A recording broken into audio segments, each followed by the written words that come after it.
Dr. David, welcome. Oh, thank you. Thank you. Can you hear me and see me okay today?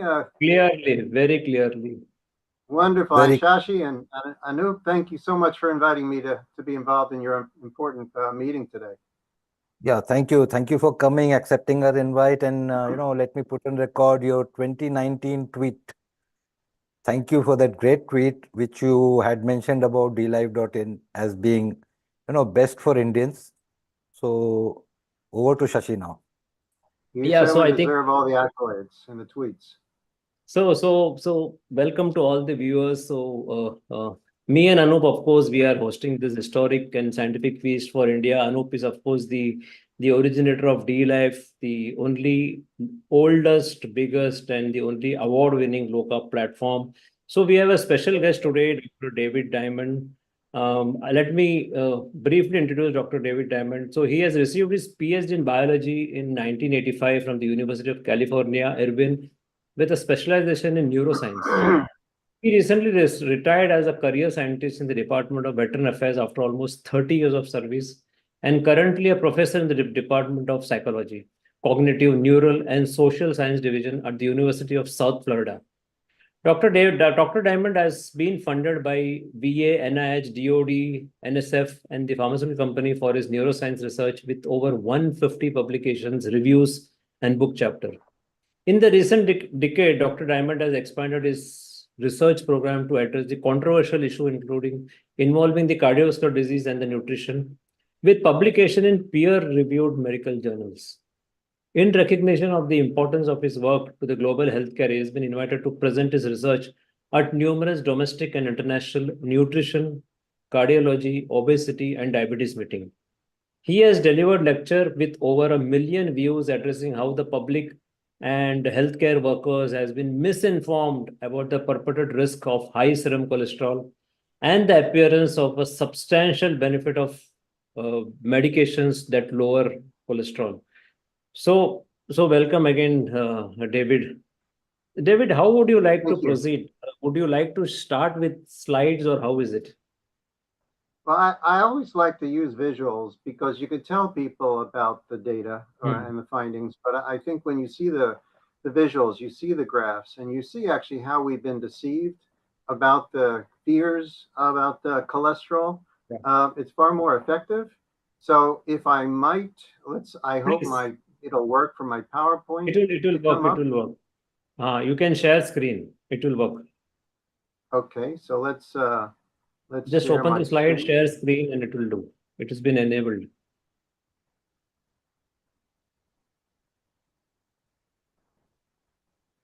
Well, let's see, screen 2. No. Screen 1. Okay. And let's go to my PowerPoint. Yeah. All right, how does that look? Yeah, fantastic. You can start. Okay, great. So this is actually a title from when I was at Lowcarb Denver. So if people want more information, this talk was recorded. This was from a year ago. So we got a lot to cover. This slide, which I hope you can see, shows my triglycerides were astronomically high. This is about 25 years ago, and in which they were hovering around 800, and my HDL was in the low 30s. So my triglyceride HDL ratio was extremely frightening at about 23, which is more than 10 times what is recommended to people, maybe even 20 times what is recommended. And as you said, I'm a neuroscientist. I've been a neuroscientist for over 40 years. But when my doctor told me I was at such a high risk for developing heart disease, it really was alarming. And he recommended that I go on a variety of medications, including statins. And you can see all over here, there are the warnings to me that are in my notes that the patient, is he agreeable to go on medication? And what I decided to do as a scientist was learn for myself. And so you could see here that, in fact, it's very frightening to hear about hypercholesterolemia. And so in this slide, you've got these cholesterol crystals that actually are in the artery wall. And so you see here is something straight from 1951 in which this high cholesterol is associated with premature mortality. And this has continued to the present day. When I started reading about this, in which I had not only extremely high triglycerides, I learned also that I had extremely high cholesterol. And so you can see that someone in his 40s now with very high cholesterol can expect to have a cardiovascular event or even die. So this was very frightening to me. But again, as a scientist, I wanted to learn more about it. And so what I found in the literature is completely contrary to what you'll hear from cardiologists and what's taught in medical school. And so this is a very important finding, and it's consistent with many other publications in which people diagnose what's called familial hypercholesterolemia, meaning they have extremely high cholesterol from birth as a result of considered a defect in their cholesterol receptor. And so when you look at the rate of death, which here, the general population here is 1.0. So if you're above that, you're dying at a higher rate than the general population. And so it's frightening when someone who is a teenager or in his 20s dies of heart disease when this is almost unheard of. And so your first two bars are above the baseline for the population.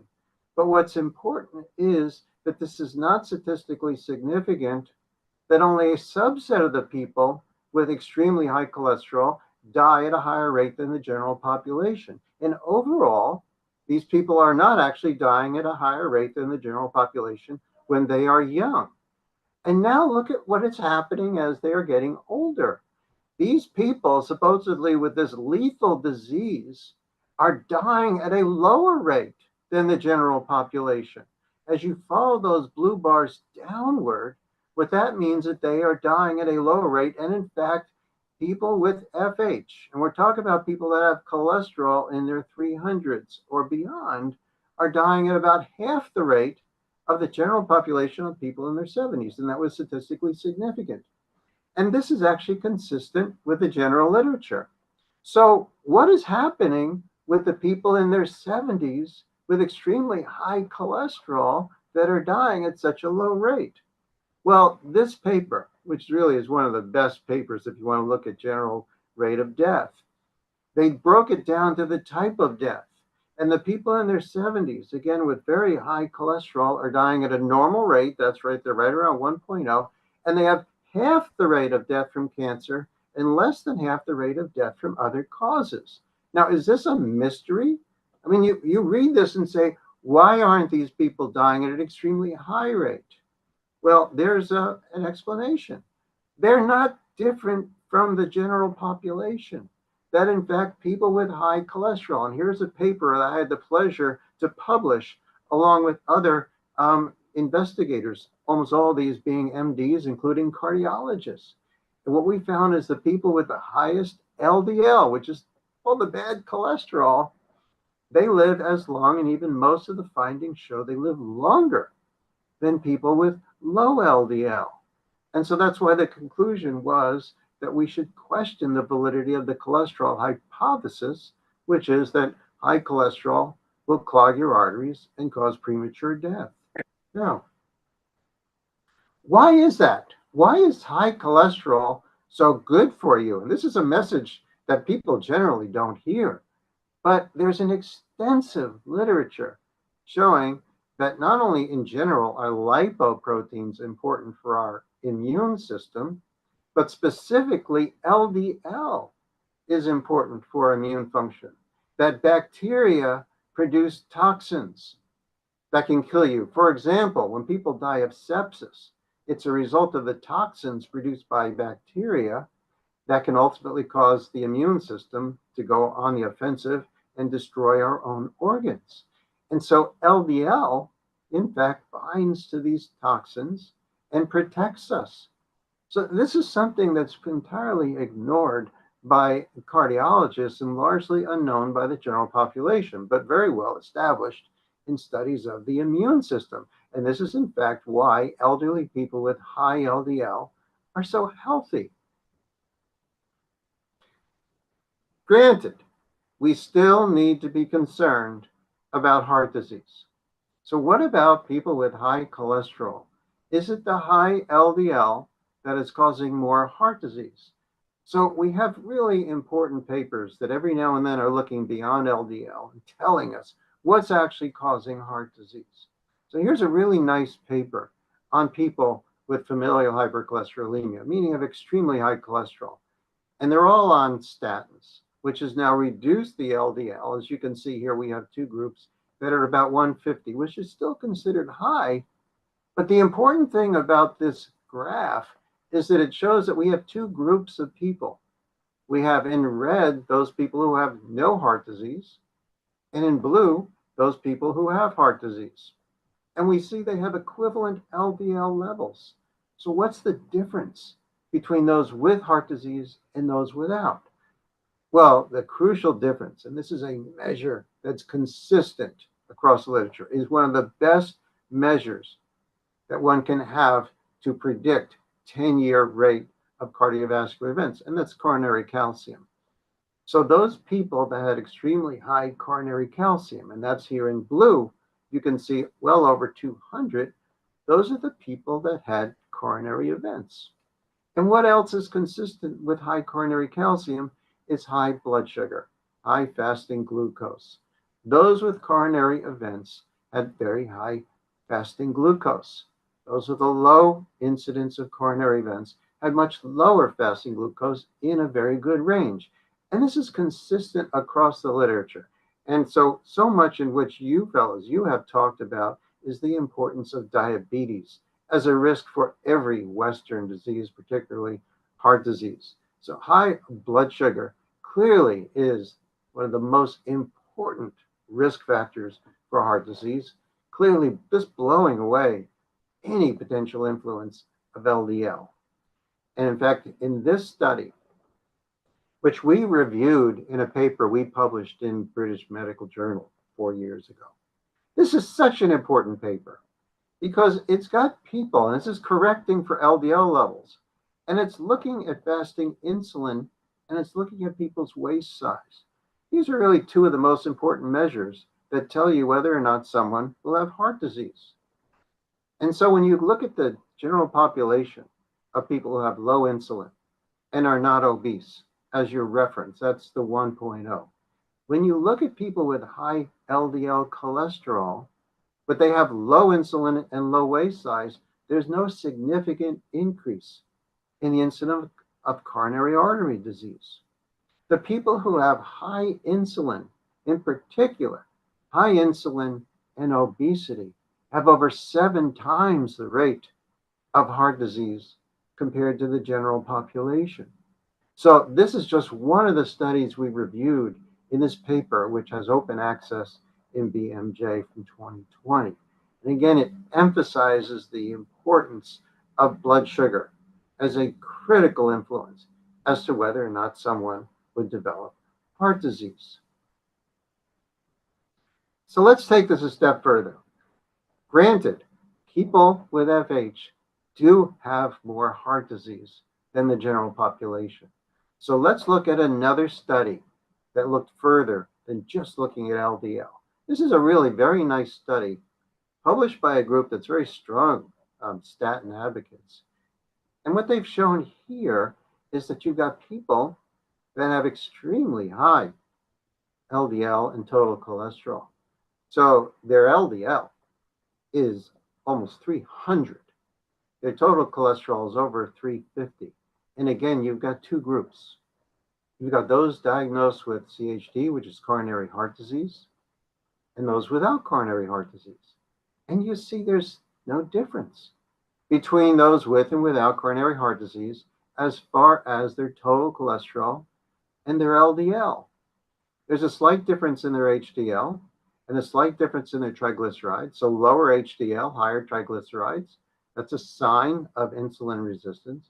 But what's most important is when you look at clotting factors. And so there is a genetic predisposition that you find in not only FH, but in the general population, that people who have this, what's called a polymorphism, a gene form for the protein prothrombin, which is involved in clotting. Well, those who have this polymorphism are over 2 times as likely to be diagnosed with coronary heart disease. and that is independent of their LDL. And so this clotting factor is incredibly important. If you've got this polymorphism, you're much more likely to develop heart disease, and it's independent of your LDL levels. Another study, and this is rare because normally people are looking at FH, they only look at cholesterol, but sometimes we have a treat. We get the sort of a present that some investigators, or this is before the development of statins, in which you can look at other factors besides LDL.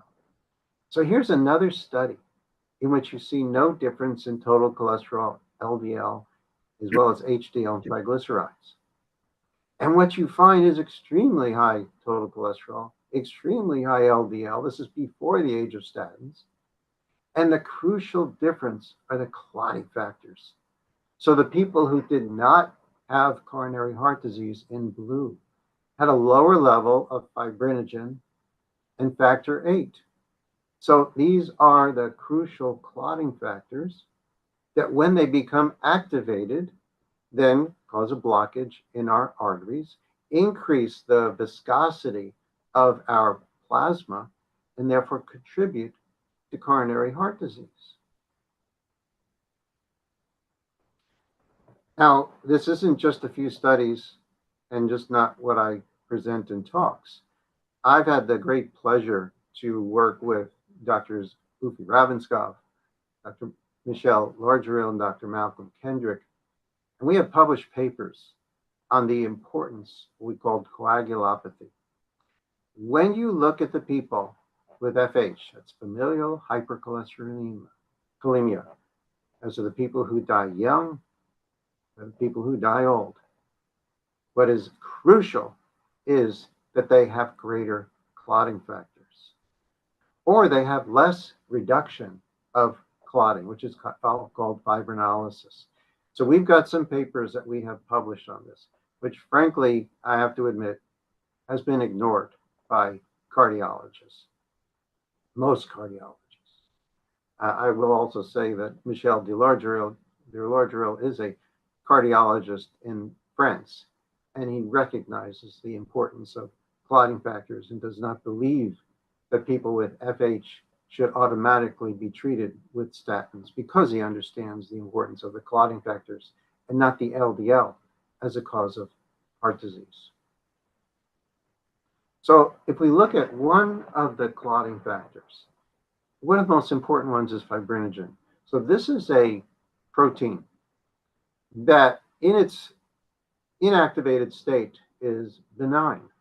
But when it gets activated, what activates fibrinogen? High blood sugar, high blood pressure, stress, activates fibrinogen, which then triggers a cascade in which we ultimately end up with clots.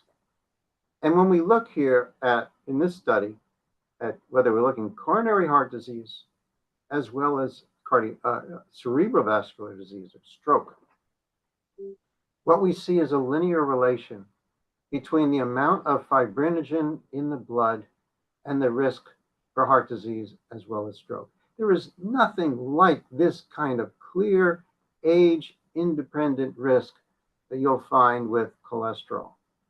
So what is most important that we need to really be aware of is the clotting factors, because this ultimately is what causes both coronary heart disease as well as stroke.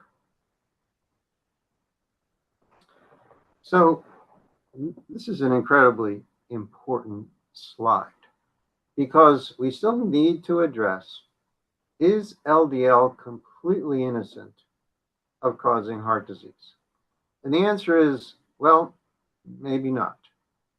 So when the lipoprotein is packaged by the liver, it can be modified depending on someone's metabolism. So in a healthy person with low triglycerides, low blood sugar, high HDL, that person will be producing ultimately an LDL that is really very healthy. That's called the large buoyant LDL, which is not associated with heart disease. But in that person with metabolic syndrome, that person with particularly high blood sugar, what will happen is that glucose will bind to the LDL. And this is the same thing when you're measuring A1C, HbA1c. What you're measuring is the amount of glucose that is bound to your hemoglobin, which then interferes with its functioning. And the same thing happens with LDL. LDL has glucose bound to it. That's called glycation. You have damage to the LDL particle. It's oxidized, it's glycated, which is called glycoxidation, and that interferes with its functioning. It will then remain in the blood much longer than the large buoyant LDL. It will have more difficulty being able to bind to the LDL receptors. It will exist in an unhealthy metabolism. It will exist under conditions in which there is damage to the artery wall. And it gets caught up, in a sense, in this maelstrom of damaged metabolism. And so it becomes a part of the damage in the artery wall, further triggering an immune response. So you not only have inflammation, you have damage to the artery wall caused by the hypertension and the hyperglycemia. And you then find, in some cases, an association of this form of LDL with heart disease. So I really want to emphasize the small, dense LDL does not exist on its own. It is always found in an individual that has a damaged metabolism, and it potentially now is contributing to the damage. It is, in a sense, like you already have a burning building, and you've got the LDL that is often compared to the firefighters, which is really quite valid to say the LDL is looking to repair the tissue. But in a sense, to take that metaphor a little further, the small, dense LDL is like a firefighter that's coming to fight the fire, but he's brought gasoline with him. And so potentially exacerbating the problem.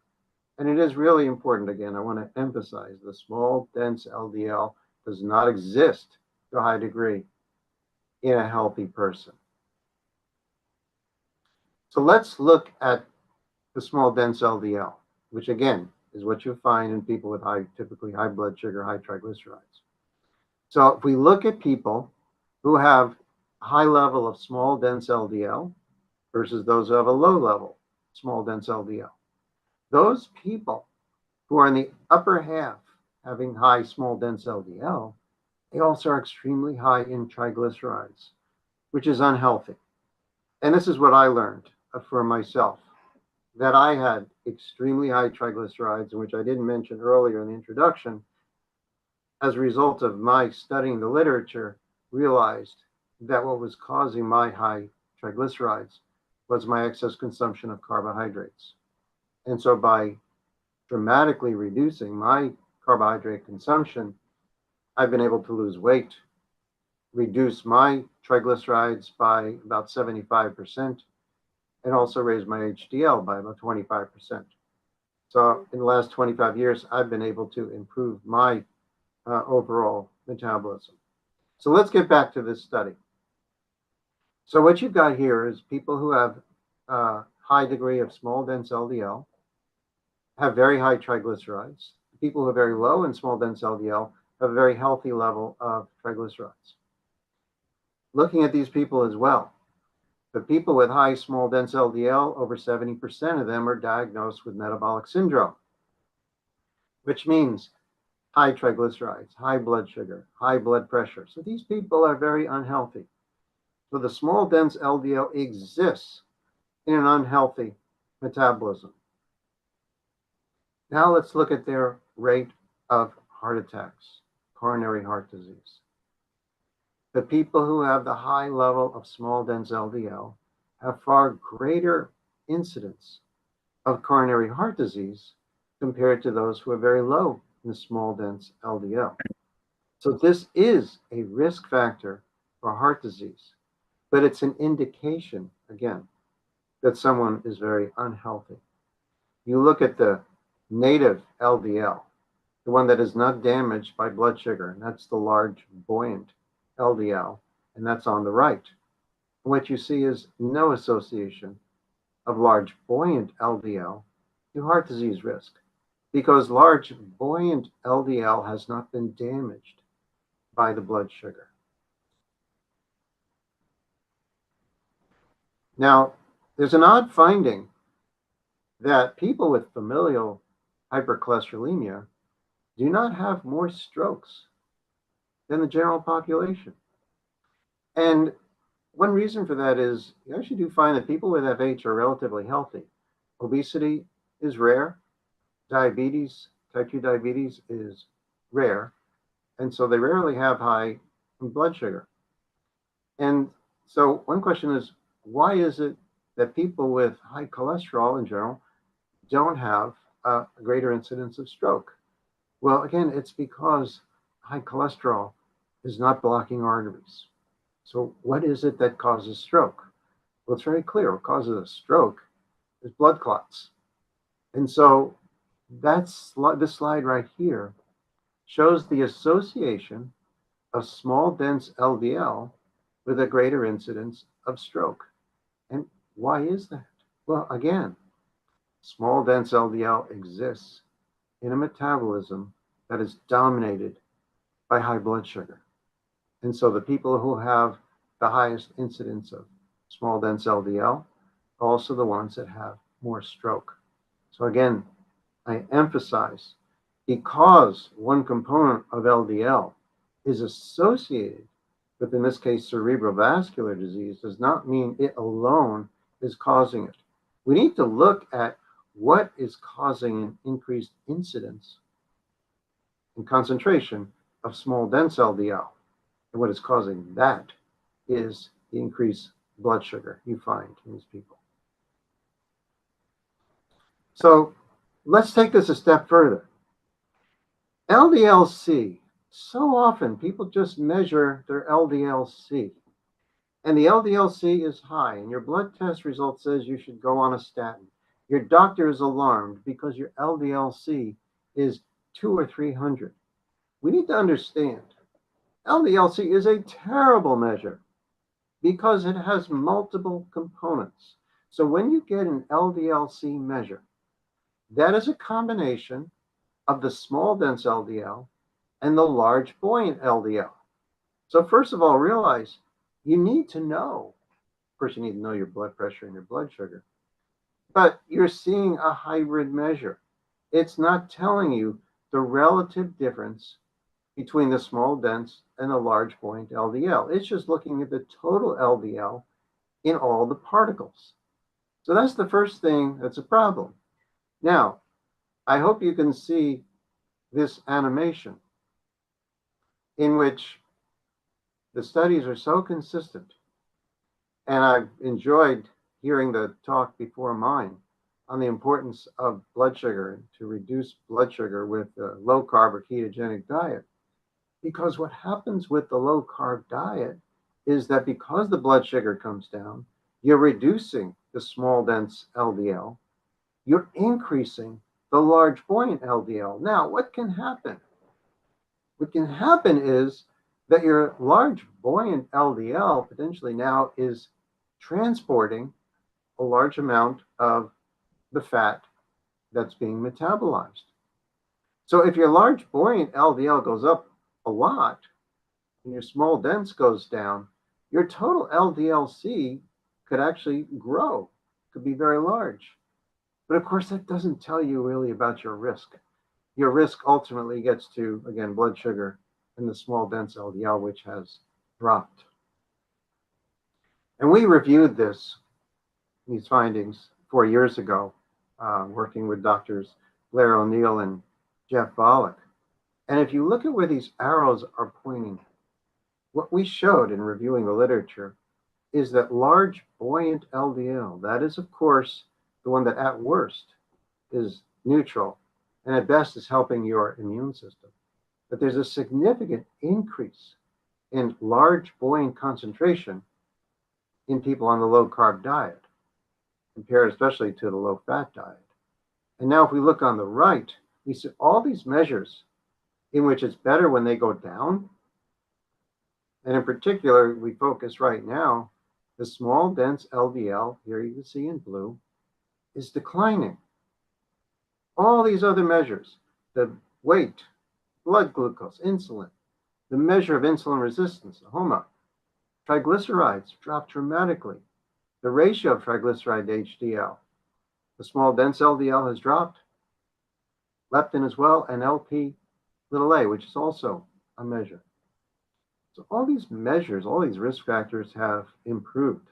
So there's certainly no reason. And you see on the far left, the LDLC may increase, but there's certainly no reason to fear high LDLC for someone on a low carb diet.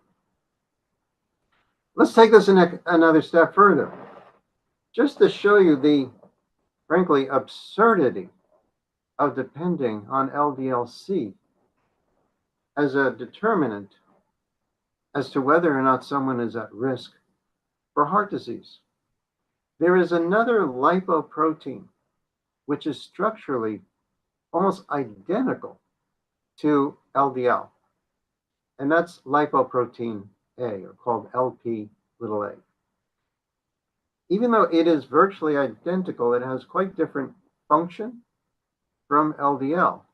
And the reason why it's all together is because when you measure LDLC, you're looking at LP little a as well, because it is structurally so similar to LDL.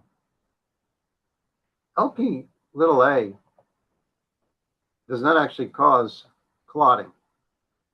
LP little a is involved potentially in reducing fibrinolysis. And so what you've got is LP little a can interfere with the breakdown of clots. And so what you've got then is LP little a is bound to the clots and interferes with this fibrinolysis process. And I think we're only learning the importance of LP little a, but what is very clear is that there is evidence that high LP little a is associated with an increased incidence of heart disease. And so high incidence or high concentration of LP little a will drive up your LDLC measure, but it's measuring something completely different. And what's important about this paper that I have is that these investigators were able to tease out the component of LDLC, which was the LP little a. And their conclusion was that LDLC, which again, remember, is this global measure, multiple ingredients. When they removed the LP little a component, then LDLC was no longer associated with heart disease. This is an incredibly important finding that says that LDLC is useless. People shouldn't be paying attention to LDLC because it has individual components that are either neutral, such as large buoyant LDL, or the small dense LDL, which is basically damaged LDL from blood sugar, or the lipoprotein A, which is somehow involved in fibrinolysis, which ultimately means, again, getting back to clotting. If you're interfering with fibrinolysis, well, then you're going to have more clots that will be presented for a longer period of time. Okay, so now let's talk about statins. Of course, statins are the wonder drugs. This is the go-to drug for anybody that's at risk of heart disease. Even if you don't have high cholesterol, people are recommended to take statins for secondary prevention or if they have diabetes. And here is an ad for Crestor. This was work that actually got Crestor approved by the FDA. Huge benefit of giving patients Crestor. And so this seems to be completely contrary to what I've been talking about, because statins, as a result of blocking HMG-CoA reductase, the enzyme ultimately involved in producing cholesterol, dramatically reduce the incidence of heart attacks, here by 54%. So let's actually look at how this is presented. So this is when I took a CME course to see how this work is presented. So rosuvastatin, the term specifically for Crestor. And you see on this graph, which appears very impressive, is that there is this reduction in the incidence of coronary events with rosuvastatin. So let's look a little further at the raw data. This is what I've been doing with all of the statin trials. Let's look a little further, okay? So, and I want to show you how is this presented in the medical literature. The numbers are very impressive. Here's the 44% in all events. The largest effect was a 54% reduction in myocardial infarction, meaning 54% reduction in heart attacks. Okay. So let's set that aside and keep that in mind. And let's actually look at what is that 54%, because it seems like half of all people who take a statin will not have a heart attack. So I have shown here on the left the same way to present the data, but what I'm showing you here is the percent of people that did not have a heart attack. And I hope this little guy is shown up on your screen. The difference between those treated with Crestor and those treated with placebo is 54%. And again, just to be clear, we are looking at the percent of people that did not have a heart attack. And that difference between the blue and the red is 54%. And it was this finding that got Crestor approved by the FDA in about 2009. How can that be a 54% reduction? Because over 99% of all subjects did not have a heart attack. Let's look at the raw data. For those on Crestor, we had almost 9,000 people in this study. About 8901 in a Crestor, 8901. 31 people had a heart attack in the Crestor group, 68 people in the placebo group. So almost 18,000 people, less than 100, had a heart attack. I like to say these people were horribly uncooperative. Almost nobody had a heart attack. Almost nobody died. So let's get to the numbers. How is there a 54% reduction in heart attacks? So the arithmetic difference between the placebo and the Crestor group was 0.41%.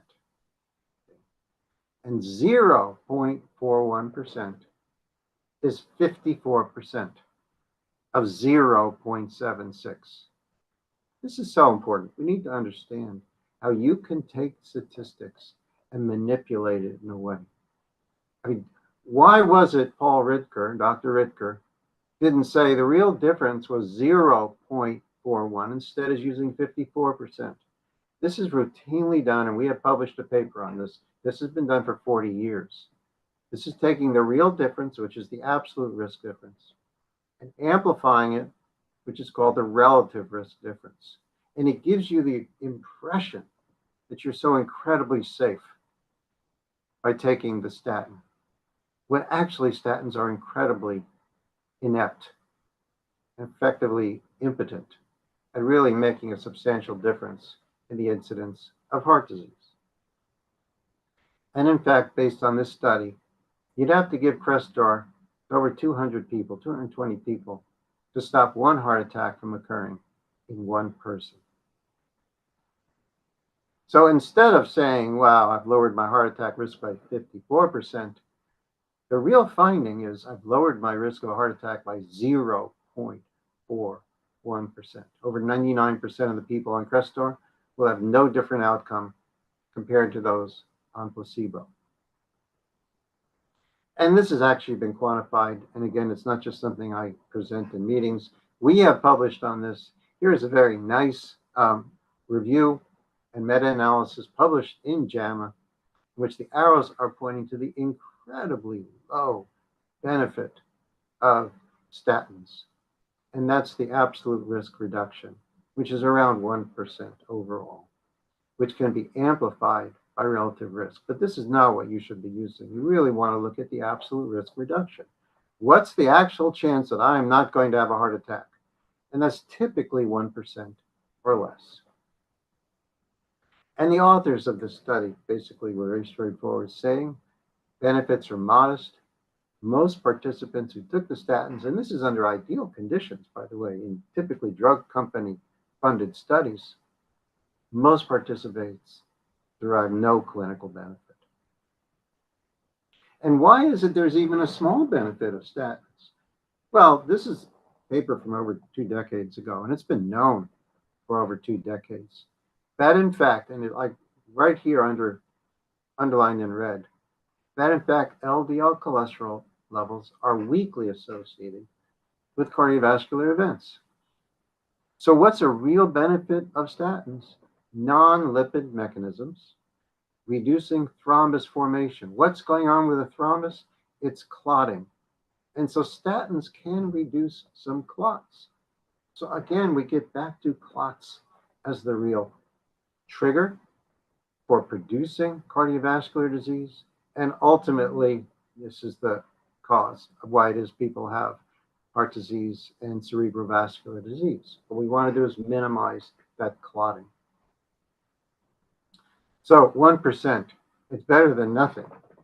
But we have seen adverse effects. And in fact, and I see we're probably getting a little light on time, so perhaps you want me to move along. But one of which is forgetfulness, okay? Cognitive impairment mentioned by the AHA. And so what we have is dementia. Here reported in the study on elderly people on statins. They were taken off their statins, cognition improved.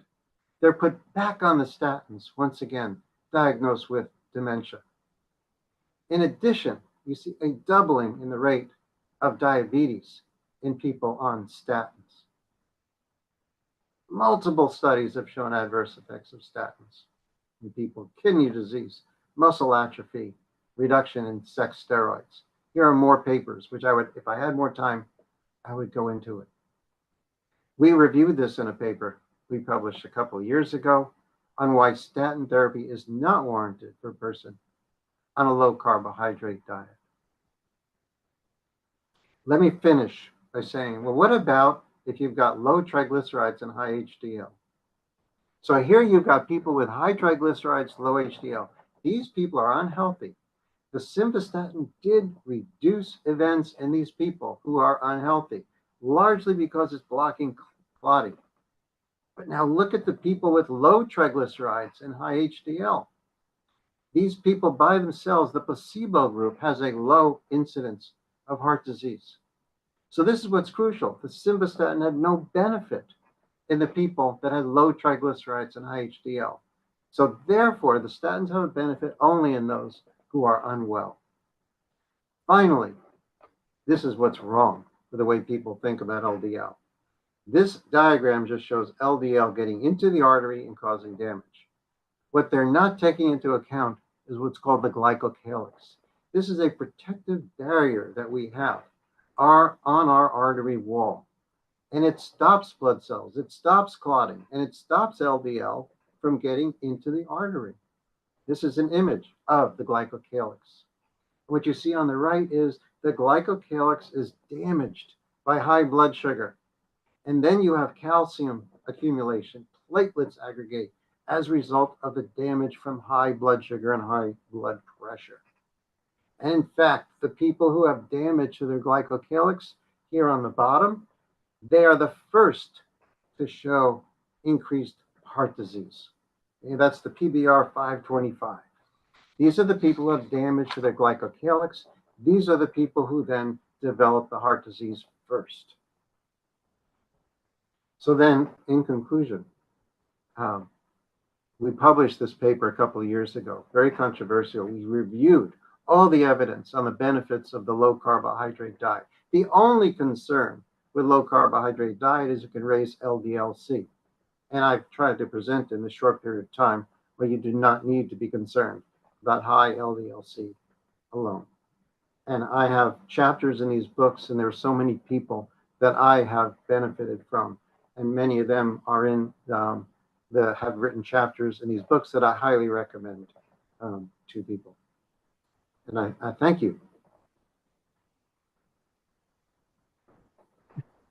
Thank you, David. I think that was very interesting, and especially the low carb community is always worried about the rise in cholesterol which we see, or rise in LDL which we see. And I think this gradual, right from the beginning to the conclusion, I think you have made it amply clear that in the light of so many other positive things, that one small rise in LDL, maybe it is rather not at all atherogenic or not at all concerned when we have so many. And amply you have demonstrated that blood sugar seems to be an issue with everything, including the clotting factor of fibrinogen, which I think usually is not talked about or measured also. And I don't even know if any laboratory in India measures fibrinogen. So such is the state. So thank you very much. It was very insightful. Anup. It's a pleasure to share with you. Thank you so much for inviting me again, Shashi and Anup. I wish you both well. Thank you, Dr. David. Finally, we have had a session with you.